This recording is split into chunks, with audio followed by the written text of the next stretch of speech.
Channel Rakshit Tulu ಟಾಕ್ಸ್ಗೆ ಎಲ್ಲರಿಗೂ ಕೂಡ ಸ್ವಾಗತ. ನನ್ನ ತುಳು ವ್ಲಾಗರ್ಸ್ಗೆ ಶಾಕ್ ಆಗ್ಬೋದು, ಇವತ್ತೇನು ಕನ್ನಡದಲ್ಲಿ ವ್ಲಾಗ್ ಮಾಡ್ತಾ ಇದ್ದಾಳೆ ಅಂತ ಹೇಳಿ.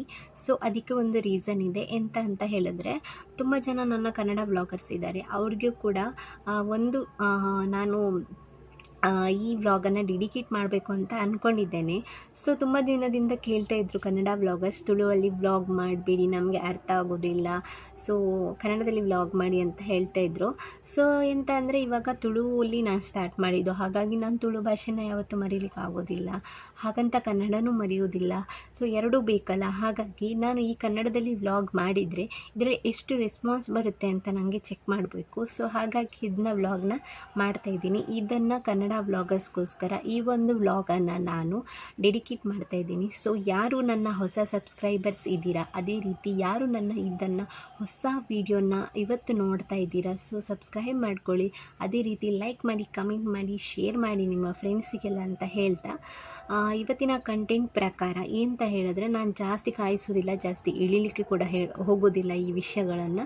ಸೊ ಇವತ್ತಿನ ವ್ಲಾಗ್ ಪ್ರಕಾರ, ಕಂಟೆಂಟ್ ಪ್ರಕಾರ ಏನು ಅಂತ ಹೇಳಿದ್ರೆ, ಒಂದು ವಿಷಯನ ಹಿಡ್ಕೊಂಡ್ಬಂದಿದ್ದೀನಿ. ಸೊ ಯಾವಾಗಲೂ ಯಾಕೆ ಈ ಡೈಲಿ ಲೈಫ್ ಬಗ್ಗೆ, ಅದೇ ರೀತಿ ಹೊರಗಡೆ ವಿಸಿಟ್ ಮಾಡಿರೋ ವ್ಲಾಗ್ಸ್ ಆಗಲಿ, ಅದೇ ರೀತಿ ಎಲ್ಲನೂ ನಿಮಗೆ ಬೋರ್ ಅನ್ನಿಸ್ಬೋದು.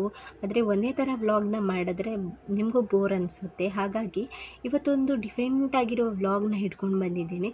ಅದು ಎಂತ ಅಂತ ಹೇಳಿದ್ರೆ, ಈ ನನ್ನ ಕನ್ನಡ ವ್ಲಾಗರ್ಸ್ಗೆ ಹಾಗೆ ಅದೇ ರೀತಿ ತುಳು ವ್ಲಾಗರ್ಸ್ಗೆ ಇಬ್ಬರಿಗೂ ಕೂಡ ಸೇರಿಸಿ ನಾನು ಕೆಲವೊಂದನ್ನ ಕ್ವಶನನ್ನು ಕೇಳಬೇಕು ಅಂತ ಇದ್ದೀನಿ. ಒಂದು 10 ಕ್ವಶನನ್ನು ರೆಡಿ ಮಾಡ್ಕೊಂಡು ಬಂದಿದ್ದೇನೆ.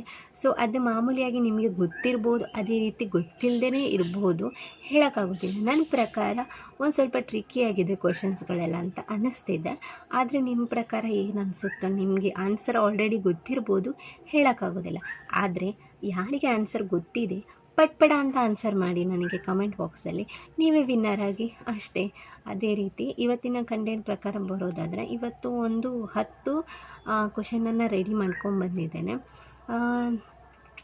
ಸೊ ಅದಕ್ಕೆಲ್ಲ ಇವತ್ತು ಆನ್ಸರ್ ಮಾಡಿ ಅಂತ ಹೇಳ್ತಾ ಇದ್ದೀನಿ. ಎಲ್ಲರಿಗೂ ಕೂಡ ಆಲ್ ದ ಬೆಸ್ಟ್. ನನ್ನ ಈ ವ್ಲಾಗನ್ನು ಯಾರೆಲ್ಲ ನೋಡ್ತಾ ಇದ್ದೀರಾ, ಯಾರೆಲ್ಲ ಆನ್ಸರ್ ಮಾಡಬೇಕು ಅಂತ ಅಂದ್ಕೊಂಡಿದ್ದೀರಾ, ಸೊ ನಿಮಗೆಲ್ಲ ಆಲ್ ದ ಬೆಸ್ಟ್ ಗಾಯ್ಸ್. ಇವಾಗ 3 ರೂಲ್ಸನ್ನು ನಾನು ಕರೆಕ್ಟಾಗಿ ನೀವು ಫಾಲೋ ಮಾಡಿದ್ರೆ ಮಾತ್ರ ನಾನು ಅದನ್ನು ಕನ್ಸಿಡರ್ ಮಾಡ್ತೇನೆ.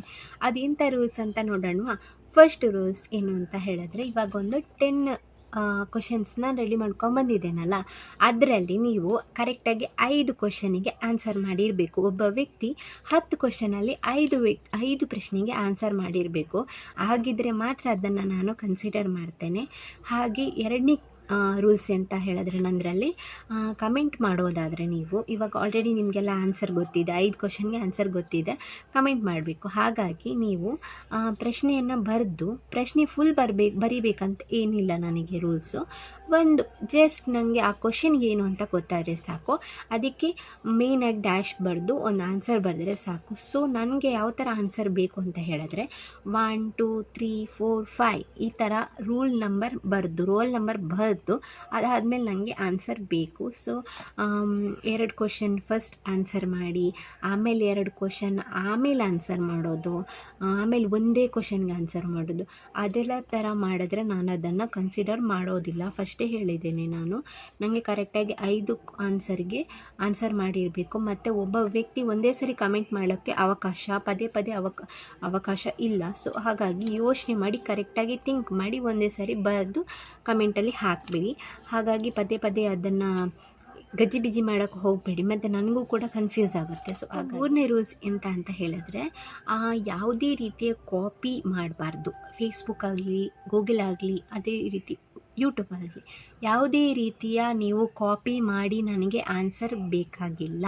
ಸೊ ಇದನ್ನ ನಾನು ಫಸ್ಟೇ ಕ್ಲಿಯರ್ ಮಾಡ್ತಾಯಿದ್ದೀನಿ. ಯಾಕೆ ಅಂತ ಹೇಳಿದ್ರೆ, ಮನಸ್ಸಾಕ್ಷಿಯಾಗಿ ಪ್ರಾಮಾಣಿಕವಾಗಿ ನಿಮಗೆ ಆನ್ಸರ್ ಗೊತ್ತಿದ್ದರೆ ಮಾತ್ರ ನೀವು ಕಮೆಂಟ್ ಬಾಕ್ಸಲ್ಲಿ ಪಕ್ಕನೇ ಕಮೆಂಟ್ ಮಾಡಿ. ಇಲ್ಲ ಅಂದರೆ ನನಗೆ ಯಾವುದೇ ರೀತಿಯ ಸೋಷಿಯಲ್ ಮೀಡಿಯಾದಾಗಲಿ ನೀವು ಕಾಪಿ ಹೊಡೆದು ಆನ್ಸರ್ ನೋಡಿ ಹೇಳೋದು ಬೇಕಾಗಿಲ್ಲ. ಸೊ ಯಾಕೆ ಅಂತ ಹೇಳಿದ್ರೆ, ಯಾರಿಗೂ ಕೂಡ ಆನ್ಸರ್ ಗೊತ್ತಿರೋದಿಲ್ಲ, ನನಗೂ ಕೂಡ ಗೊತ್ತು.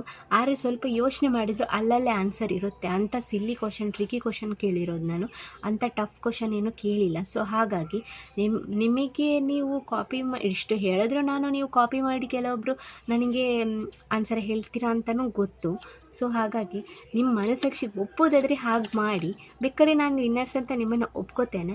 ಆದರೆ ನಿಮಗೆ ಮನಸ್ಸಾಕ್ಷಿ ಒಪ್ಕೊಂಡು ನೀವು ಹಾಗೆ ಮಾಡೋದಾದರೆ ಮಾಡಿ, ಪರವಾಗಿಲ್ಲ.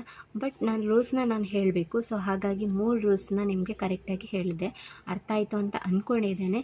ಸೊ ಪದೇ ಪುನಃ ರಿಪೀಟ್ ಬೇಕಾಗಿಲ್ಲ ಅಲ್ಲ. ಸೊ ಒಂದು ಸರಿ ರಿಪೀಟ್ ಮಾಡೋದನ್ನ ಪುನಃ ಬೇಕಾದ್ರೆ ಕೇಳಿಸ್ಕೊಳ್ಳಿ. ಸೊ 3 ರೂಲ್ಸ್ ಮಾತ್ರ ಖಂಡಿತವಾಗಿಯೂ ನನಗೆ ತುಂಬ ಇಂಪಾರ್ಟೆಂಟ್. ಸೊ ಮರಿಬೇಡಿ, ಕಮೆಂಟ್ ಬಾಕ್ಸಲ್ಲಿ ಕಮೆಂಟ್ ಒಬ್ಬರದ್ದು ಒಂದೇ ಸಲ ಇರಬೇಕು. ಪದೇ ಪದೇ ನನಗೆ ಕಮೆಂಟ್ ಮಾಡಿದ್ರೆ ನಾನು ಅದನ್ನ ಕನ್ಸಿಡರ್ ಮಾಡೋದಿಲ್ಲ, ಗೊತ್ತಾಯಿತಲ್ಲ. ಸೊ ಒಬ್ಬ ವ್ಯಕ್ತಿ 10 ಪ್ರಶ್ನೆಯಲ್ಲಿ 5 ಪ್ರಶ್ನೆಗೆ ಆನ್ಸರ್ ಮಾಡಿರಲೇಬೇಕು. ಸೊ ಹಾಗಾಗಿ ಅರ್ಥ ಆಯಿತು ಅಂತ ಅಂದ್ಕೊಂಡೆ. ಸೊ ರೂಲ್ಸ್ ಇದು ಮುಗೀತಲ್ಲ. ಸೊ ರೂಲ್ಸ್ನ ಇವಾಗ ಹೇಳಾಯಿತು, ಇದನ್ನ ಇವಾಗ ಸೈಡಲ್ಲಿ ಇಡೋಣ. ಸೊ ಆಲ್ರೆಡಿ ಇವಾಗ 10 ಕ್ವಶನ್ ರೆಡಿಯಾಗಿದೆ ಅಲ್ಲ. ಸೊ 1ನೇ ಕ್ವಶನ್ನ ಹೇಳ್ತಾ ಇದ್ದೀನಿ, ಕೇಳಿಸ್ಕೊಳ್ಳಿ ಕರೆಕ್ಟಾಗೆ. ಮತ್ತು ಕೇಳಿಸ್ಕೊಂಡಿಲ್ಲ ಅದಾಯಿತು ಕನ್ಫ್ಯೂಸ್ ಆಯಿತು ಅಂತೆಲ್ಲ ಹೇಳಬೇಡಿ. ಸೊ ಫಸ್ಟ್ ಕ್ವಶನ್ ಹೇಳ್ತಾ ಇದ್ದೀನಿ. ಇತ್ತೀಚಿನ ದಿನಗಳಲ್ಲಿ ಹದಿಹರೆಯದವರು ಮತ್ತು ವಯಸ್ಸಾದವರು ಹೆಚ್ಚು ಜನಪ್ರಿಯವಾದ ಪುಸ್ತಕ ಬಳಸೋದು ಯಾವುದು? 2ನೇ ಸರಿ ಹೇಳ್ತಾ ಇದ್ದೀನಿ. ಒಂದು ಕ್ವಶನ್ನ 2 ಸರಿ ರಿಪೀಟ್ ಮಾಡ್ತೀನಿ, ಕರೆಕ್ಟಾಗಿ ಕೇಳಿಸ್ಕೊಳ್ಳಿ. ಅದಕ್ಕಿಂತ ಜಾಸ್ತಿ ನಾನು ರಿಪೀಟ್ ಮಾಡೋದಿಲ್ಲ. ಈ ದಿನಗಳಲ್ಲಿ ಹದಿಹರೆಯದವರು ಮತ್ತು ವಯಸ್ಕರು ಹೆಚ್ಚು ಜನಪ್ರಿಯವಾಗಿ ಬಳಸೋ ಪುಸ್ತಕ ಯಾವುದು? ಸರಿ ಆಯಿತಾ? 1ನೇ ಕ್ವಶನ್ ನಿಮಗೆ ಅರ್ಥ ಆಗಿರಬೇಕು ಅಂತ ಅಂದ್ಕೊಂಡಿದ್ದೆ. ಸೊ ಆಯಿತಾ, ಇವಾಗ 2ನೇ ಕ್ವಶನ್ನ ಹೋಗೋಣ. 2ನೇ ಕ್ವಶನ್ ಅಂತ ಹೇಳಿದ್ರೆ, ರೇಸ್ನಲ್ಲಿ ನೀವು ವೇಗವಾಗಿ ಓಡ್ತಾ ಇರ್ತೀರ ಅಂತ ಅಂದ್ಕೊಳ್ಳಿ. ಸೊ 2ನೇ ವ್ಯಕ್ತಿಯನ್ನು ಹಿಂದಕ್ಕೆ ಹಾಕಿ ನೀವು ಮುಂದೆ ಹೋಗ್ತೀರ. ಆವಾಗ ನೀವು ಯಾವ ಸ್ಥಾನದಲ್ಲಿರ್ತೀರಾ? ಕರೆಕ್ಟಾಗಿ ಕೇಳಿಸ್ಕೊಳ್ಳಿ, ಇನ್ನೊಂದು ಸರಿ ಹೇಳ್ತೀನಿ. ರೇಸ್ನಲ್ಲಿ ನೀವು ವೇಗವಾಗಿ ಓಡಿ 2ನೇ ವ್ಯಕ್ತಿಗಿಂತ ಮುಂದೆ ಓಡಿದರೆ ನೀವು ಯಾವ ಸ್ಥಾನದಲ್ಲಿರ್ತೀರಾ? ಅಲ್ಲೇ ಆನ್ಸರ್ ಇರುತ್ತೆ, ಜಾಸ್ತಿ ಯೋಚನೆ ಮಾಡೋಕ್ಕೆ ಹೋಗಬೇಡಿ. ಸೊ 2ನೇ ಕ್ವಶನ್ ಮುಗೀತು ಅಲ್ಲ. ಇವಾಗ 3ನೇ ಕ್ವಶನ್ ಹೇಳ್ತಾ ಇದ್ದೀನಿ, ಕೇಳಿಸ್ಕೊಳ್ಳಿ. 5 ಹೆಂಗಸರಿರ್ತಾರೆ, ಅದರಲ್ಲಿ ಒಂದು ಚಿಕ್ಕ ಛತ್ರಿ ಇಟ್ಕೊಂಡು ಎಲ್ಲರೂ ಕೂತ್ಕೊಂಡಿರ್ತಾರೆ. 5 ಹೆಂಗಸರು ಒಂದು ಚಿಕ್ಕ ಛತ್ರಿಯಲ್ಲಿ ಕೂತ್ಕೊಂಡಿರ್ತಾರೆ. ಅದರಲ್ಲಿ ಅವ್ರು ಯಾರು ಕೂಡ ಒದ್ದೆ ಆಗೋದಿಲ್ಲ, ಅದು ಹೇಗೆ? ಇನ್ನೊಂದು ಸರಿ ಹೇಳ್ತಾಯಿದ್ದೀನಿ ಕ್ವಶನು. 5 ಜನ ಹೆಂಗಸರು ಇರ್ತಾರೆ, ಅವರು ಒಂದು ಚಿಕ್ಕ ಛತ್ರಿ ಇಟ್ಕೊಂಡು 5 ಜನ ಕೂತ್ಕೊಂಡಿರ್ತಾರೆ ಒಂದು ಮರದ ಕೆಳಗಡೆ. ಅದರಲ್ಲಿ ಅಷ್ಟು ಚಿಕ್ಕ ಛತ್ರಿ ಆದರೂ ಕೂಡ ಅವ್ರು ಯಾರು ಕೂಡ ಒದ್ದೆ ಆಗೋದಿಲ್ಲ, ಅದು ಹೇಗೆ? ಆಯಿತಾ? 3 ಕ್ವಶನ್ ಮುಗೀತು ಅಲ್ವಾ? ಇವಾಗ 4ನೇ ಕ್ವಶನ್ಗೆ ಹೋಗ್ತಾ ಇದ್ದೀನಿ. ಒಂದು ಬುಟ್ಟೀಲಿ 10 ಮಾವಿನ ಹಣ್ಣು ಇರುತ್ತೆ.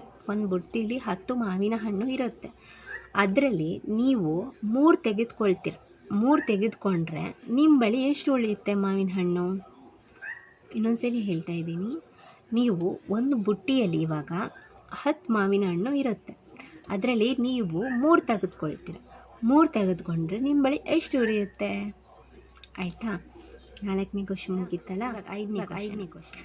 ಸಾವಿರಾರು ಉತ್ತರ ಹೊಂದಿರುವ 5 ಅಕ್ಷರದ ಪದ ಯಾವುದು? ಸಾವಿರಾರು ಉತ್ತರ ಹೊಂದಿರುವ 5 ಅಕ್ಷರಗಳ ಪದ ಯಾವುದು? ಸೊ ಆಯಿತು ಅಲ್ಲ. ಇವಾಗ 5 ಕ್ವಶನ್ ಆಲ್ರೆಡಿ ಕೇಳಾಗಿದೆ. ನಿಮಗೆ ಇದಕ್ಕೆ 5ಕ್ಕೂ ಆನ್ಸರ್ ಗೊತ್ತಿದ್ದರೆ ಪಟ್ ಅಂತ ಆನ್ಸರ್ ಮಾಡಿ. ಇನ್ನೊಂದು 5 ಕ್ವಶನ್ ಕೇಳಬೇಕು ಅಂತೇನಿಲ್ಲ. ಸೊ ಗೊತ್ತಿಲ್ಲ ಅಂದರೆ ಇನ್ನೂ 5 ಕ್ವಶನ್ನ ಕೇಳಿಸ್ಕೊಳ್ಳಿ. Next question. ನಾನು ತಲೆ ಕೆಳಗಾಗಿ ನಿಂತರೆ ದೊಡ್ಡವನಾಗ್ತಾನೆ. ನಾನು ತಲೆ ಕೆಳಗಾಗಿ ನಿಂತರೆ ದೊಡ್ಡವನಾಗ್ತಾನೆ. ಸೊ 6ನೇ ಕ್ವಶನ್ ಆಯಿತು. ಇವಾಗ 7ನೇ ಕ್ವಶನ್. ಸಂಧಿ ಎಂದರೇನು? ಸಂಧಿ ಎಂದರೇನು? ಸಂಧಿ ಎಂದರೇನು ಅಂತ ಎಲ್ಲರಿಗೂ ಗೊತ್ತಿದೆ, ನನಗೂ ಗೊತ್ತಿದೆ ಅಂತ ಅಂದ್ಕೊಂಡಿದ್ದೀನಿ. ಆದರೆ ಇವಳು ಯಾಕೆ ಸಂಧಿ ಎಂದರೇನು ಅಂತ ಕನ್ನಡದ್ದು ಎಲ್ಲ ಕೇಳ್ತಾ ಇದ್ದಾಳೆ. ಕನ್ನಡ ವರ್ಣಮಾಲೆ, ಅದೇ ರೀತಿ ಕನ್ನಡ ಸ್ವರಗಳು ಎಲ್ಲ ಹೇಳ್ತಾ ಇದ್ದಾಳಲ್ಲ ಅಂತ ಅಂದ್ಕೊಳ್ತಿದ್ದೀರಾ? ಸೊ ಇದೇ ಟ್ರಿಕ್ಕಿ ಆಗಿರೋದು, ಅದಕ್ಕೆ ಹೇಳ್ತಾ ಇರೋದು ಟ್ರಿಕ್ಕಿ ಕ್ವಶನ್ ಅಂತ. ನಾನು ಅದಕ್ಕೆ ಥಿಂಕ್ ಮಾಡಿ ಅಂತಲೂ ಹೇಳ್ತಾ ಇರೋದು. ಇದಕ್ಕೆ ಆನ್ಸರ್ ಮಾಡಿ, ಎಷ್ಟು ಜನ ಆನ್ಸರ್ ಮಾಡ್ತೀರಾ ಕರೆಕ್ಟಾಗಿ ನೋಡೋಣ. ಸೊ ಲಾಜಿಕಲಾಗಿ ಥಿಂಕ್ ಮಾಡಿಬಿಡಿ, ತರಲೆಯಾಗಿ ಆನ್ಸರ್ ಮಾಡಿ. ನೆಕ್ಸ್ಟು, ಟೀಯೊಂದಿಗೆ ಆರಂಭವಾಗುತ್ತೇನೆ, ಟೀಯೊಂದಿಗೆ ಕೊನೆಗೊಳ್ಳುತ್ತೇನೆ. ನಾನು ಟೀಯಿಂದನೇ ತುಂಬಿದ್ದೇನೆ. ನಾನು ಯಾರು?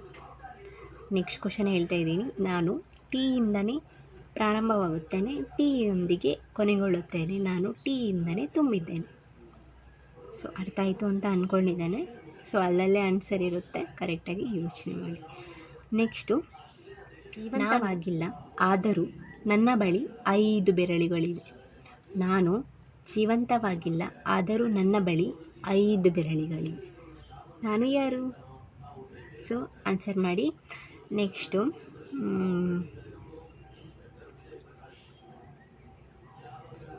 ಸೊ ನನ್ನ ಪ್ರಕಾರ ಇನ್ನೊಂದು ಕ್ವಶನ್ ಬಾಕಿ ಇದೆ. 10ನೇ ಕ್ವಶನು. ಟ್ರಕ್ ಒಂದು ಹಳ್ಳಿಗೆ ಹೋಗುತ್ತೆ.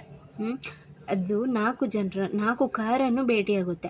ಹಾಗಾದರೆ ಆ ಗ್ರಾಮಕ್ಕೆ ಎಷ್ಟು ವಾಹನ ಹೋಗಿರುತ್ತೆ? ಇನ್ನೊಂದ್ಸರಿ ಹೇಳ್ತೀನಿ. ಟ್ರಕ್ಕು ಒಂದು ಹಳ್ಳಿಗೆ ಹೋಗಿರುತ್ತೆ, ಅಲ್ಲಿ 4 ಕಾರನ್ನು ಭೇಟಿಯಾಗಿರುತ್ತೆ ಅದು. ಆ ಗ್ರಾಮಕ್ಕೆ ಒಟ್ಟು ಎಷ್ಟು ವಾಹನ ಹೋಗಿರುತ್ತೆ? ಆಯಿತು ಅಲ್ಲ, 10 ಕ್ವಶನ್ ಇವಾಗಲೇ ನಿಮ್ಗೆ ಕೇಳೋದೆಲ್ಲ ಮುಗೀತು ಅಂತ ಅಂದ್ಕೊಂಡಿದ್ದೇನೆ. ಸೊ ಏನಾದರೂ ಬಿಟ್ಟೋಗಿದ್ದೀನಿ ಅಂತ ಒಂದ್ಸರಿ ಚೆಕ್ ಮಾಡ್ಕೊತೇನೆ ಇರಿ ಹಾಗೇನೆ.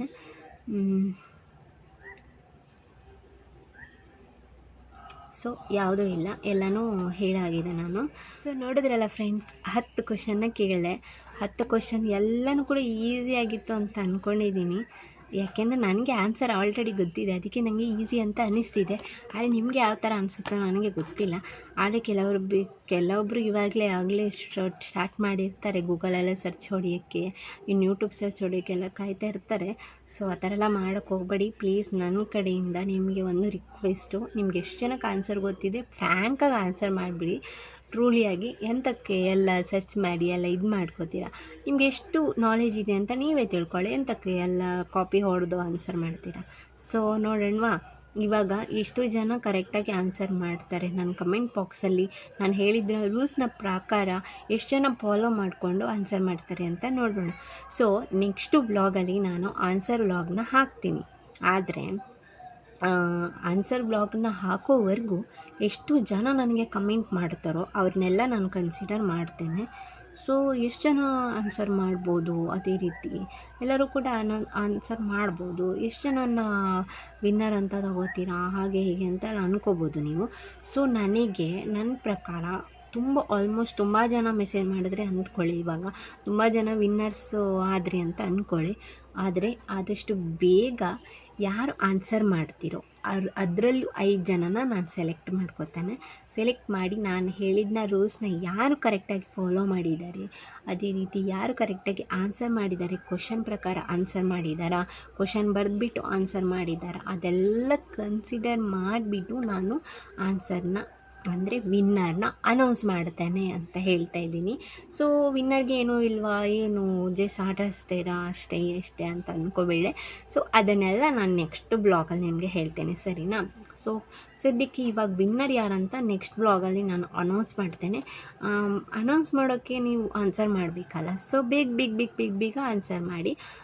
ಯಾರು ನನ್ನ ಹೊಸ ವ್ಲಾಗನ್ನು ನೋಡ್ತೀರಾ, ಕನ್ನಡ ವ್ಲಾಗರ್ಸ್ ಯಾರು ನನ್ನ ಹೊಸ ವ್ಲಾಗನ್ನು ನೋಡ್ತಾ ಇದ್ದೀರಾ, ಸೊ ಎಲ್ಲರೂ ಕೂಡ ನನ್ನ ಚಾನಲ್ಗೆ ಸಬ್ಸ್ಕ್ರೈಬ್ ಆಗಿ ಅಂತ ಹೇಳ್ತೀನಿ.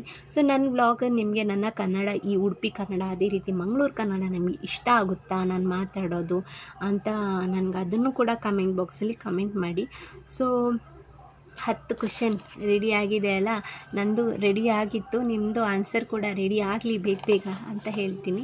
ಸೊ ಈ ವ್ಲಾಗ್ನ ನಾನು ಇಲ್ಲಿಗೆ ಎಂಡ್ ಮಾಡ್ತೇನೆ. ಜಸ್ಟ್ ಟ್ರಿಕ್ಕಿ ಕ್ವಶನ್ಗೋಸ್ಕರ ಅದೇ ರೀತಿ ಸಿಲ್ಲಿ ಕ್ವಶನ್ಗೋಸ್ಕರ ನಿಮ್ಮ ಜೊತೆ ನಾನಿವತ್ತು ಭಾಗಿಯಾಗಿದ್ದೆ. ಸೊ ನೆಕ್ಸ್ಟ್ ಒಂದು ಹೊಸ ಥ್ರಿಲ್ಲಿಂಗ್ ಆಗಿ ಅಂದರೆ ಇದರ ಆನ್ಸರ್ ಹೇಳ್ತೀನಿ, ಅದೊಂದು ವ್ಲಾಗ್ ಮಾಡ್ತೇನೆ. ಅದಾದಮೇಲೆ ನೆಕ್ಸ್ಟ್ ಒಂದು ಥ್ರಿಲ್ಲಿಂಗ್ ಆಗಿರೋ ವ್ಲಾಗ್ ಜೊತೆ ನಿಮ್ಮ ಜೊತೆ ನಾನು ಸಿಗ್ತೇನೆ. ಅಲ್ಲಿಯವರೆಗೂ take care, bye, thank you for watching.